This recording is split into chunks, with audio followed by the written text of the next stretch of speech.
We have been working really hard behind the scenes on Intermission, the short film that I'm shooting with Susanna early next year. We are in the crux of the pre-production stage right now, running through fine details of the script, getting the final draft in order, and recently we did have a meeting where we ran through the final draft as well as looked at a draft of the shot list. And that posed the question to us, how many hard drives will we need to get in order to cover us for the whole shoot? In order to get this figure, we had to work out a shooting ratio that we would be keeping to or trying to keep to. A shooting ratio is the ratio between how many takes you think you're going to do of a shot and how many you're going to use in the edit. So for instance, one shot is used in the edit, but you're going to do 10 takes of that shot, so it'd be a 10-to-1 ratio. So to keep things frugal with our ratio, we decided to go with a 5-to-1. I know Susanna is one to keep to that sort of thing. She's not one to overdo shots, but if you know you're working with somebody who is likely to want more takes of something, you're gonna have to up that. But 5-to-1 seems to be a good guesstimate for us. So that means for every shot we do 5 takes, and that's something to keep to. It's not by any means exactly what's going to happen on the day, but it's something we should aim for. So let's take that number and the expected runtime of each scene and try to work out how much footage we're going to go through. Now the calculation can get really confusing, so bear with me just one moment. Intermission as a script is 9 2/8 pages long. Why 2/8? Scripts are typically measured in eighths of a page. This comes because the page, or the length of the dialogue and the description on a page, is 8 inches long. Now, in all of my printed versions, I've only ever really measured out 9 inches, and well, that's not what it's meant to be, but if you're measuring a scene and you just round down to the nearest inch, then that's a good estimate anyway. The reason why it's 1/8 is because it just fits the formatting of a properly formatted script, and that's just the way it's been since the beginning. I do just want to note before we go ahead that if you can't do this kind of breakdown just yet, and you just want a very quick estimate of how long your script is going to be when it's put together, when it's actually on screen, then have a look at the length of the script. How many pages is it? One page of pretty much just dialogue will be about a minute. One page of descriptors will probably be closer to 2, and if it's a mix of both, then it will be something in the middle. That'll give you some idea about how long your final edit will probably be. For Intermission though, and for our purposes, trying to work out how much footage we think we're going to use,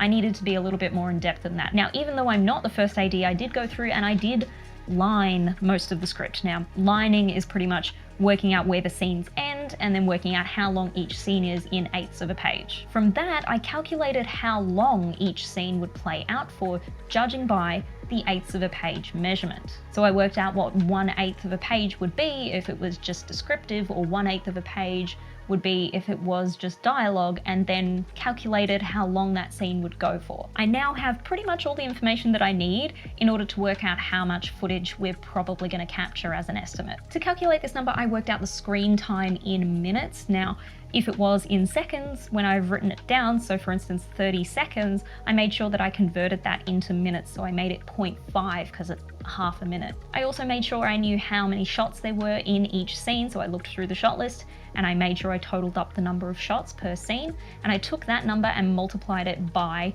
the amount of minutes for that scene. And then I multiplied that by the number of takes expected according to our shooting ratio, so I times it all by 5. So let's take a look at scene 5 in particular as an example.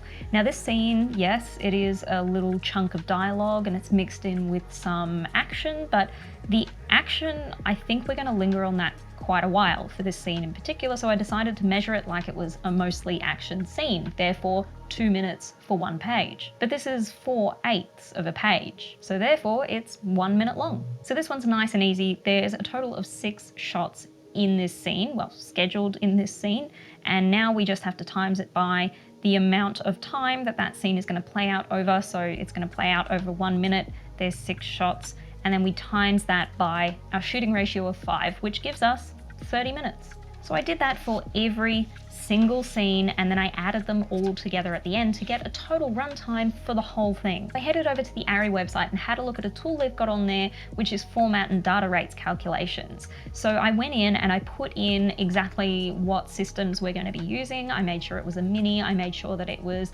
444XQ. I just made sure that all of the settings were correct to get the right data rate, and then I selected the cards that are being provided by the rental company for our shoot, and that was the Lexar 256 6GB cards. Now when I put all that information in, I got a runtime per card of 1 hour and 10-ish minutes, but you don't want to fill a card completely, so let's just say it's an hour per card. So with an approximate runtime through my calculations of the script of 6.5 hours, we had to times that figure by 6.5. Now the half obviously is 128 gigs, so we know that. So 6 times 256 plus 128 gigs. And that gets us a grand total of 1 terabyte and 664 gigabytes. And thus, that means we need at least two 2 terabyte drives. That was a lot of maths. Now this is by no means completely accurate. These are all estimates. These are all figures that you can use in your pre-production process to make sure that you're on the right track. And it's something to keep to. It's some sort of goal to keep to. It means you could try and avoid overshooting by trying to keep to your shooting ratio, and you're not going to go overboard and buy a hard drive that's too small. So thank you very much for watching. I hope you enjoyed that video. If you did enjoy it, please remember to give it a big fat thumbs up. And if you'd like to see more of my face and learn a little bit more about filmmaking in the process, remember to subscribe, and I'll see you later.